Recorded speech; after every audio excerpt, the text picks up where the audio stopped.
Beleza. Salve, torcida tricolor! Estamos de volta aqui com um vídeo no canal. Hoje é um formato um pouquinho diferente. Vamos falar da vitória do São Paulo no final de semana, 3-1 sobre o Fluminense, e a expectativa para o jogo da Copa do Brasil. Boa noite, Roberto. Boa noite, Vinícius. Roberto, começa aí a sua pontuação aí em relação à vitória tricolor. 3-1 contra o Fluminense, contra o melhor time do Super Mundial, melhor brasileiro do Super Mundial, hein? Boa noite. E aí, galera, tranquilo? Beleza aí? Bem-vindos ao canal. Não esqueçam de deixar o like, compartilhar o vídeo aí, né? Se inscrever no nosso canal. Obrigado por tudo aí.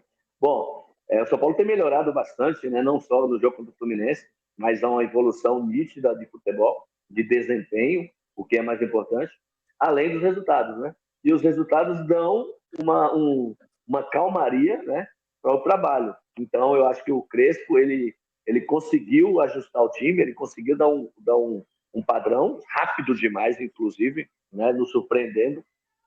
E foi assim contra o Juventude, né, no próprio empate contra o RB. Né, então, eu acho que tem evolução e tem padrão o time. Né? Então, o time tem surpreendido com o meio-campo, ele perdeu o Oscar no clássico contra o Corinthians, né? E surpreendentemente achou o time, né? Ele colocou 3 volantes, né? 3 zagueiros, 3 volantes. Até nós brincávamos que o time ia ficar muito defensivo, né? E não ficou, né? O time tem jogado bem, tem criado bastante mesmo, tem feito gols, né? O que é importante. Só tomou um gol depois do jogo contra o Flamengo, né? Que foi aquele gol bobo lá contra o Fluminense.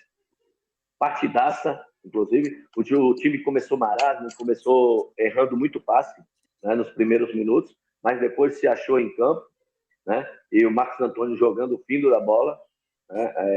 Surpreendentemente, o Bobadilha está muito bem, né? Está marcando, armando, aparecendo, porque os ministros que gostam do Bobadilha bastante, então... Joga muito. Então, assim, cara, sinceramente, para mim não é surpresa ele jogar. Eu achei que em algum momento ele iria jogar. Futebol ele tem. O cara não é seleção paraguaia à toa. Né? No entanto, ele estava sendo um nhaca. Né? Ele entrava, era um nhaca em campo. E agora não, está dando dinamismo, está dando, né, velocidade, marca, aparece para receber, ele está aparecendo na área. Pô, você vê a maioria dos lances de São Paulo, ele está aparecendo na área, né, cara? Então, não só para finalizar, porque às vezes fala assim, mas o cara não finaliza. Mas só o fato dele estar na área, dele entrar na área, você é um número maior de jogadores na área, a possibilidade de você fazer o gol é muito maior. Né? Então, São Paulo chega com bastante jogador, né, no campo adversário, e isso que está sendo o diferencial. Né? E assim, a gente está tranquilo quanto à lateral esquerda. O Wendel voltou a jogar bem, né, felizmente. Também demorou, mas assim, a galera tem que entender que no São Paulo sempre foi assim, historicamente sempre foi assim. Jogador bom, muitas vezes, demora para engrenar. Né? Foi assim com o Falcão lá na década de 80, né? E foi assim com o Raí, o maior ídolo do São Paulo, foi assim com o Raí. O Raí demorou para... O Raí chegou em São Paulo em 87, né? Só veio, foi campeão em 89, não foi protagonista, mas foi campeão, e só foi ser protagonista a partir de 90. Então, assim, o Wendel está jogando o fino da bola, o Enzo entrou, né? E também manteve a coisa, com aquele futebol de sempre. Surpreendentemente, contra o Fluminense, especificamente, eu achava que o time ia ficar um pouco limitado na criação por causa dos 3 volantes, os 2 laterais, o Cedric e o Enzo, que não são muito de apoiar. Mas, cara, os caras iam na linha de fundo e, assim, tá muito gostoso de ver o São Paulo, né? Dá muito gosto. Assim, eu acho que o torcedor São Paulino tá com vontade de ver o time jogar, tá gostando de ver o time jogar. Antes a gente via o time jogar por nossa paixão, mas era um marasmo os jogos do São Paulo que, pelo amor de Deus. Agora não, tá dando gosto. Né? Com André Silva, você André Silva, com centroavante fixo ou sem centroavante fixo, o time gira, o time roda, o time cria, né? Tem sido seguro na defesa, então tá dando gosto. Né? O Rafael tá indo bem. Então, os jogadores de São Paulo, tranquilo. Agora, principalmente, eu queria destacar aqui, né, o Luciano. Não poderia deixar de destacar, porque ele tem sido o principal jogador. Eu acho que aquela moral que a torcida deu para ele, falando que ele tinha que ser o protagonista, que o próprio Crespo, né, deu a moral para ele, aí eu acho que foi essencial ali para a confiança do Luciano. E você vê que ele está finalizando com confiança, apesar de ter perdido o pênalti, mas pênalti só perde quem bate. Né? E, aliás, parêntese, Luciano não é cobrador de pênalti. A gente precisa descobrir um cobrador de pênalti de São Paulo. Isso já está provado há muito tempo. Né? Fechando parênteses e voltando, então, assim, ele tem sido o principal jogador de São Paulo, né? E onde nós cobrávamos, né, Mauro e Vinícius? Lá como segundo atacante. O Luciano ali é letal, né? Como segundo atacante, ele é letal. O problema do Luciano, a reclamação da torcida com o Luciano, né, é quando ele ficava jogando de meia lá, que ele voltava para tentar armar, que perdeu bola quantas vezes, São Paulo tomou gol, ele na entrada da área que ele não limpar. E ali não é o lugar, no lugar dele. O lugar dele é do meio para frente, é de atacante. Então, como segundo atacante, ele é letal.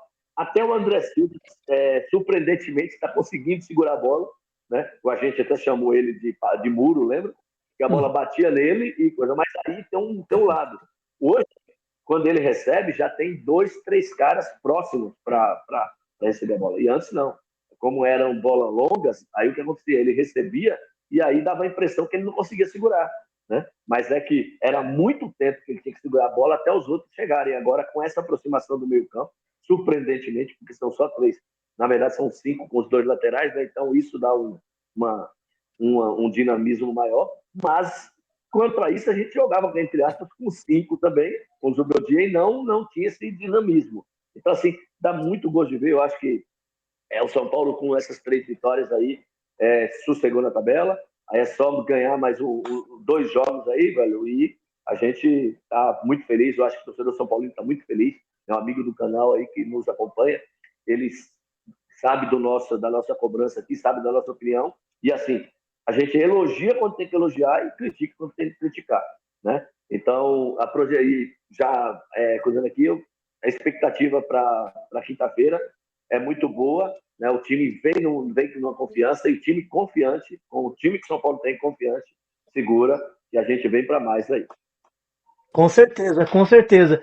E você, Vinícius, você que estava lá em loco no estádio, né, podia acompanhar de perto aí, o que você achou dessa partida contra o Fluminense? O que está achando do trabalho do Crespo? Dá aí um pouquinho da sua opinião.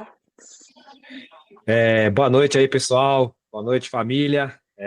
Cara, tô muito feliz aí com o momento do São Paulo. O Crespo conseguiu ajustar o time rápido, né? Eu tinha esperança, né? A gente até comentou em outros lives, vídeos que a gente fez, que o Crespo ia melhorar o time, né? E é o que a gente sempre falou, cara. A gente, São Paulo não tem um time ruim, né? A gente sempre citou isso, que muitos falavam que o time era fraco, que era uma porcaria. E a gente sempre deixou claro que não é um elenco ruim. Não é o melhor elenco do país, mas também não é a porcaria de futebol que estava jogando. E isso vem se mostrando, né, cara? Então, assim, o Crespo vem fazendo um trabalho aí de início aí muito bom. Ele conseguiu melhorar a defesa. Hoje a gente não sofre tanto lá atrás, né? O time vem trocando passes, trabalhando a bola, um time mais intenso, mais vibrante em campo, né? Então, se você pegar até os desarmes aí do jogo do Fluminense, São Paulo desarmou, cara, quase 30 desarmes no jogo, assim. Então, assim, isso é característica de time que marca forte, né? Então, muitos desarmes, um time intenso em campo, né?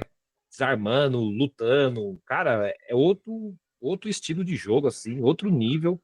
E, assim, a torcida tá iludida de novo, né? Vamos ser sinceros, né? Porque, assim, o que a gente vinha jogando e do que a gente tá jogando agora, assim, com todo respeito, é um abismo. Então, assim, agora, cara, graças a Deus aí demos uma aliviada na tabela do Brasileirão, que era a nossa maior preocupação. Nós falávamos isso em todas as lives, né? Que estava muito preocupado com o Campeonato Brasileiro. Então agora conseguimos dar um respiro aí e a meta é continuar pontuando, porque é um campeonato difícil, né? Mas pelo menos tivemos um alívio. Temos um jogo fora de casa agora contra o Inter, né? Que é um adversário difícil também. Então, assim, se conseguimos um empate lá e ganhar o último rodado aqui em casa, meu, terminamos o primeiro turno assim do que a gente vinha, cara, em ótimas condições, e aí melhorar essa pontuação no segundo turno, que dá pra brigar até pelo G6, né? Então, acho que essa é a meta aí do São Paulo pro Brasileirão, né? E sobre as Copas, temos chance, cara. Vamos torcer também para ter lesões no elenco, né? E recuperar o Lucas aí, pelo menos, porque Caleri e Oscar sem chance, né? Não vai voltar agora, mas pelo menos o Lucas, eu acho que se encaixa. Se o São Paulo conseguir fazer um lateral direito e o Lucas voltar para esse time, cara, nós vamos ter um time que vai dar trabalho aí no segundo semestre, cara. Então, assim, vamos torcer aí, um jogo de cada vez, né? Mas estou muito feliz aí com o desempenho do time, com o trabalho do Crespo. E acho que agora também o desafio do Crespo vai ser rodar esse elenco, né? Porque eu acho que ele priorizou o Brasileirão pela situação que a gente estava, então ele foi com o time titular de todos os jogos. Só que acho que uma hora ou outra ele vai ter que descansar esses caras, né? E vamos ver como vai ser agora esses próximos jogos, essa questão da administração do elenco, né? Eu tô achando que ele vai mesclar esse time com o Atlético Paranaense. Talvez pro Atlético não ser um time tão forte e tá num mau momento na Série B, talvez ele possa pôr uns garotos para jogar, pode mesclar esse time, né? Então vamos acompanhar aí. Ele sinalizou, Vinícius, na entrevista coletiva pós-jogo, que ele pode, né? Ele pode contar com o Mike, não exatamente como titular, ele não deu a entender isso, mas que pelo menos relacionado o moleque vai ser. Então já é um alento, né? Então que bom. E também comentar aí sobre a volta do Luan, né? Que vem entrando nos últimos jogos aí também, né? Também estou feliz porque é um cara querido pela torcida, né? Foi super importante aí para tirar a gente da fila em 2021. A torcida tem um carinho muito grande por ele, né? Teve as questões aí pessoais deles aí, extra-campo, né? Mas assim, sempre quando entrou, sempre honrou nossa camisa, sempre jogou com raça, né? Então é um cara que eu torço muito assim para que volte aquele bom futebol, né?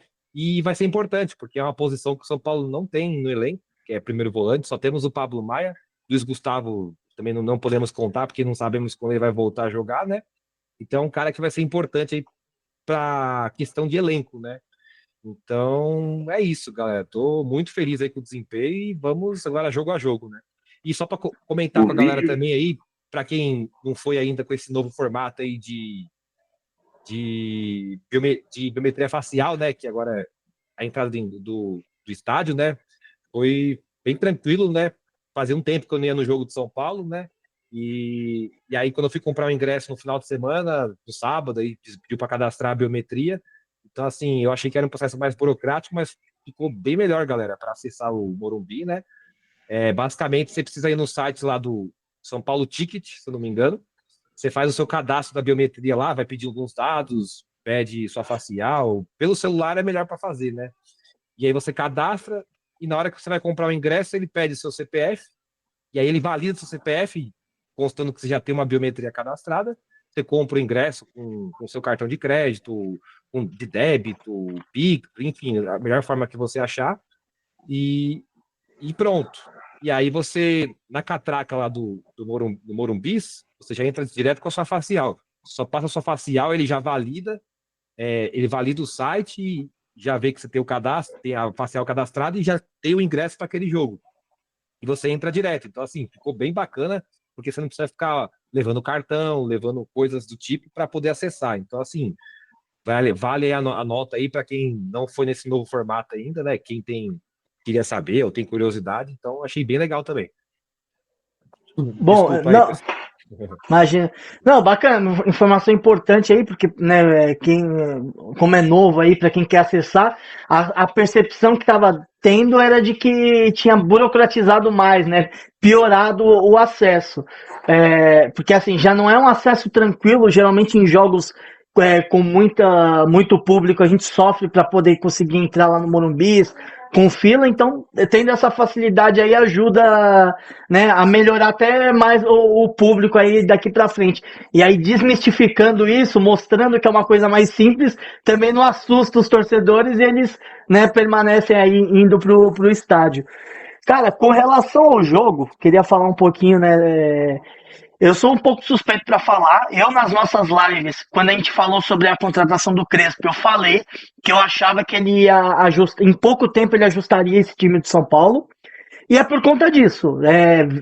Porque dá para ver o potencial desse time. Dava para ver que aquilo que estava sendo apresentado antes da parada do Super Mundial, a gente podia render muito mais, né?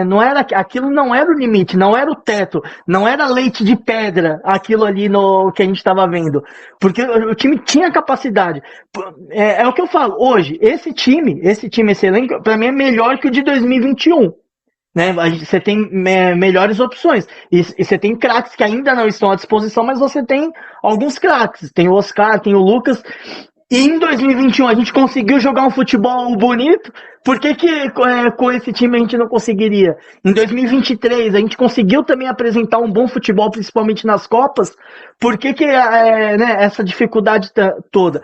Então, assim, eu não vou levantar mais a bandeira do antigo treinador, né? A gente já sabe a minha opinião, mas ressaltar isso. Eu já acreditava nessa questão do trabalho. Eu vi algumas pessoas comentando, tá vendo? Era corpo mole, agora os caras estão correndo. Não acho. Eu acho que os caras já vinham correndo antes. E a questão você vê uma evolução gradativa jogo a jogo. O Crespo, querendo ou não, ele teve o quê? 15 dias aí, né, da parada do Super Mundial, de quando ele foi contratado até a estreia. E jogo a jogo, você percebe uma evolução. Fez uma partida ruim contra o Flamengo, mas aí eu entendo que foi mais mérito do adversário, que é uma equipe, né, mais forte, que envolveu o São Paulo, do que demérito do São Paulo, mas você viu alguns sinais de evolução. Depois, contra o Bragantino, foi já um time melhor em relação à postura, né, se impôs mais.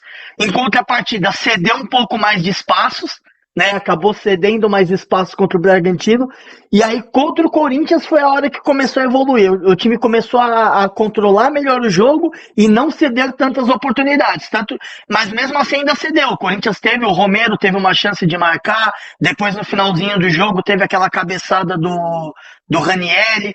Contra o Juventude, o São Paulo também se impôs, né, teve um pouquinho mais de dificuldade ali para furar, porque o Juventude era um time mais retrancado, então, né, dentro das circunstâncias do jogo, sofreu um pouquinho assim, né, não conseguiu criar um volume de chances, mas teve volume de jogo. São Paulo se impôs o tempo todo, só não conseguia converter em chances. Talvez o Alisson ali naquele jogo não funcionou muito bem naquela partida, e ainda assim também cedia alguns espaços. É que o Juventude era um time mais limitado, mas a bola às vezes saía ali com o Verón,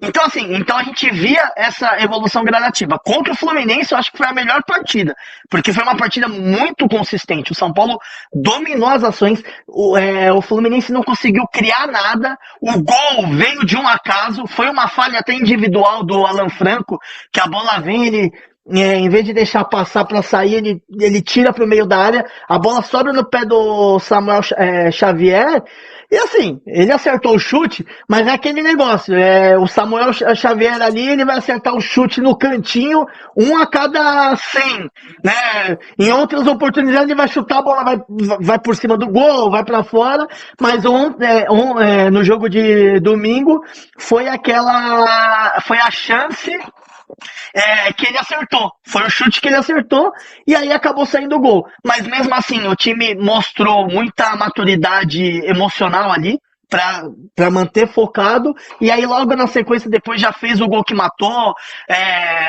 depois que fez mais um gol impedido. A gente teve um outro gol anulado naquela questão que bateu no braço do Luciano ou não, teve o pênalti perdido. Então assim, o time de São Paulo foi muito bem. E é isso, e a tendência é a gente ir evoluindo cada vez mais. Eu gosto dessa movimentação. O Crespo, ele ajustou, o meio de campo do São Paulo é muito envolvente, e aí o pessoal diz, né, que a gente ganha jogo no meio, né, é o meio campo, você ganha o meio campo, você tem mais chances de ganhar a partida. E é isso, o São Paulo agora tem um meio campo que envolve muito o adversário, o Marcos Antônio, a movimentação dele, o Bobadilla, né, a gente criticava, uma coisa que eu comentava, eu via a capacidade, tanto é que eu falava, ele tinha lampejos de craque até, que ele achava uns passes, só que ele não conseguia desempenhar, e aí eu pego no pé. A questão, eu falo, é treinador. Eu até comentei esses dias, falei, nossa, eu queria ver o Galopo com o Crespo. Eu queria ver o Galopo com o Crespo, como que seria o... Depois do Bobadilha, eu falei, nossa, né, seria até interessante saber como que o Galopo jogaria, né, nesse time. Verdade. Mas é isso, eu tô gostando. Eu acho que agora a tabela nos favoreceu. Apesar de ser aquela primeira sequência um pouco complicada, agora deu uma aliviada. Por quê? Porque na Copa do Brasil a gente pega o adversário mais tranquilo, né? Não é, a gente não pode ficar falando, porque aí depois, né, da zebra, aí vai falar, aí, ó, desrespeitar o Atlético. Mas hoje, dentre os times de elite da Copa do Brasil, o Atlético Paranaense é o mais fraco deles. Tá mal na Série B, né? A gente sabe que Copa é outra história, mas em tese é isso. Então dá a oportunidade de fazer um rodízio agora, porque eu acho que ainda tem que focar um pouquinho no brasileiro, e aí depois você vai dividir as atenções com a Libertadores. Porque o que acontece? Conseguindo essa pontuação agora, porque a gente vai enfrentar agora o Atlético Paranaense, a gente vai ter essa oportunidade de mesclar, e o Crespo já deu a entender isso. Ele fala assim, eu vou colocar o que eu tenho de melhor, mas dentro das condições físicas dos meus atletas. Então, ele vai mesclar para essa partida. Aí depois a gente pega o Internacional, que vai estar também entre esses jogos, só que o Internacional joga contra o Fluminense, que já é um adversário mais complicado. Então, ele vai estar mais envolvido na Copa que a gente, enquanto a gente vai poder focar um pouquinho mais no Brasileirão e, de repente, até conseguir arrancar algum pontinho lá no Beira-Rio, até uma vitória, porque, assim, a gente pontuando agora, depois, mais pra frente, a gente consegue criar uma gordura para poder focar na Libertadores, que aí eu acho que é válido pra gente. Eu acho que a Copa do Brasil a gente leva até onde der, vai mesclando o time, se der sorte de ir pegando adversários fracos, né, no caminho vai avançando, né, e depois, na hora que afunilar, aí foco total. Mas nesse momento, eu acho que é isso, é segundo plano, acho que contra o Atlético Paranaense é isso mesmo, aí é a hora de dar oportunidade pro Lucas Ferreira, é a hora de dar oportunidade pro Mike, né, que ele já deu a entender. O que eu percebi lá na coletiva foi o seguinte, o Mike e o Lucas Ferreira, eles estavam machucados quando o Crespo chegou. Então eles ainda não estão no 100% da parte física. Então ele não sente confiança em colocar os garotos aí por conta da parte física. Então tinha essa pressão. Agora que diminuiu a pressão, agora que ele está tendo mais tranquilidade, a tendência é que ele comece a dar mais oportunidades. E o Lucas Ferreira também tem uma questão que o Crespo ele não joga com pontas abertas. O próprio Ferreirinha está se adaptando a uma nova forma de jogar. E aí e o Lucas Ferreira, eu lembro que na base ele era meia, ele era um jogador centralizado, não estava tão bem, e aí foi deslocado para a ponta, e aí foi quando ele despontou atuando pelos lados do campo. Então talvez para ele voltar a jogar mais centralizado, talvez ele ainda também não esteja se encontrando no jogo. Então essa é uma questão também que a gente, às vezes a gente fala, não tá dando oportunidade, mas a gente precisa avaliar isso de acordo com o sistema de jogo. Se você joga com pontas abertas, aí eu acho que o Lucas Ferreira ele tem que jogar, porque ele é um das melhores opções. Mas quando você joga sem pontas abertos, aí não dá para você exigir que o Lucas Ferreira jogue. Então a gente tem que analisar. E o Crespo ele tem um histórico muito bom em jogar, em utilizar a base. Então, às vezes a gente vê o pessoal criticando, falando aí, ó, tá vendo? Ó, já não tá usando a base. Mas o Crespo ele sempre apostou, né? Tem a história do Marquinhos, que mesmo com poucos minutos foi titular em mata-mata de Libertadores.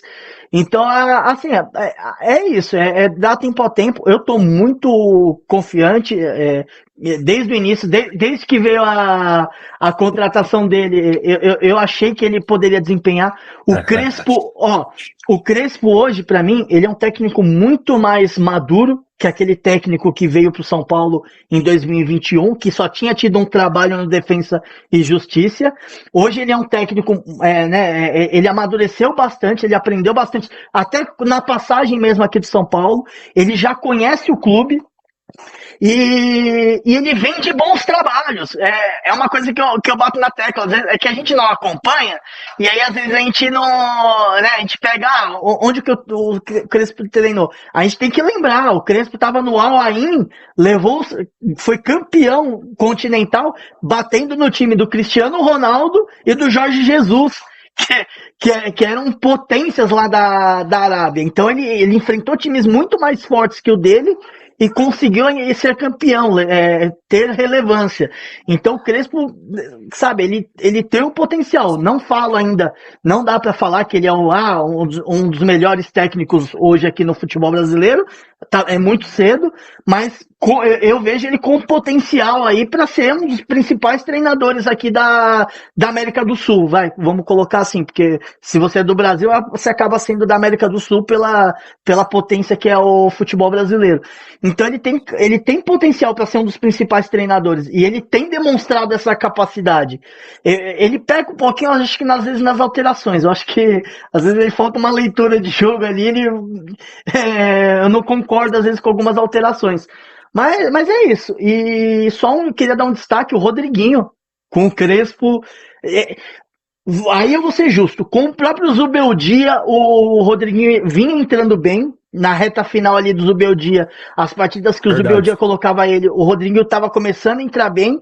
E agora com o Crespo, o cara tá surpreendendo. Deixou o André Silva na cara do gol. E ruim de grilo que a gente falava, né? Exatamente. Não, e aí isso é uma coisa também, né? Porque jogador, da mesma forma que você citou do Wendel, que veio, né, um jogador maduro, né, experiente com a Europa, tudo. Às vezes precisa de um tempo para se adaptar. Um jogador de 20, o Rodriguinho tem 21 anos. Então, às vezes, a gente cobra, ele subiu com 18. Então, às vezes, a gente cobra também do garoto ali, 18 anos, né? Não tá rendendo, mas é o processo mesmo de maturação. Às vezes é isso. É achar o treinador que vai pegar e vai conseguir trabalhar essa evolução nele. Então, assim, eu surpreendeu muito, de forma muito positiva, o Rodriguinho, e aí já é um alento, porque a gente passa a ter também um substituto para o Oscar sem ter que ir no mercado comprar. E é isso. Eu acho nosso elenco muito bom, né, para a sequência aí da temporada, e eu acho que a gente tem aí grandes. Agora a gente já começa a voltar a ser aquele São Paulo, aquela esperança que a gente tinha, né? Um time para brigar por G6 no Campeonato Brasileiro e tentar beliscar alguma Copa. Eu acho que agora a gente está, né, nesse caminho aí. Esse é o caminho nosso para essa temporada. É isso aí. Verdade, eu queria só um destaque final aqui do vídeo. Falar que o Vinícius citou o Luan aí, né? Quem não assistiu o vídeo dele chorando em campo, cara, quem não se emocionar com aquele vídeo tá morto. Tá morto. Simplesmente emocionante, simplesmente sensacional. Independente do clube que o cara torça, né? Quando você vê um jogador profissional, o cara ganha dinheiro pra caramba, né? Em um ano ele ganha milhões, então e você vê um cara se emocionar assim, é porque a coisa, né, realmente parece que ele quer. Então, tomara que realmente ele queira ir e vamos que vamos. Né? Esse vídeo é do Fluminense, esse vídeo aí que você tá falando, né? Do jogo do Fluminense? Do jogo, não, do jogo contra o Juventude. Aquele jogo vídeo do São Paulo pós-jogo lá? Isso. Você viu? Caramba. Mas é isso. Mas é isso aí, galera. Então, esse foi aí o nosso jogo aí, falando um pouquinho do jogo do São Paulo contra o Fluminense. Um meio que pré-jogo, mas não tão pré-jogo aí do jogo contra o Atlético Paranaense, né? Comentar nas nossas perspectivas aí para esses jogos. E então, o que a gente pede é o mesmo de sempre. Se inscreve aqui no canal se você não está inscrito, compartilhe com os amigos e vai acompanhando. Sexta-feira tem live. Sexta-feira aí, ó, vamos ter uma live aqui no canal para falar um pouquinho da Copa do Brasil, da projeção da rodada no Campeonato Brasileiro. E é isso aí. E só mais um comentário, e amigos do canal aí também, amigas, e deixe comentários aí também. A gente quer ouvir a opinião de vocês aí sobre o atual momento do São Paulo, do Tricolor, o que vocês acham do trabalho do Crespo, do rendimento do time. Então, deixem os comentários também aí e a gente vai tendo essa troca de informações aí. É isso aí. Então, vamos São Paulo! Um abraço e vamos São Paulo!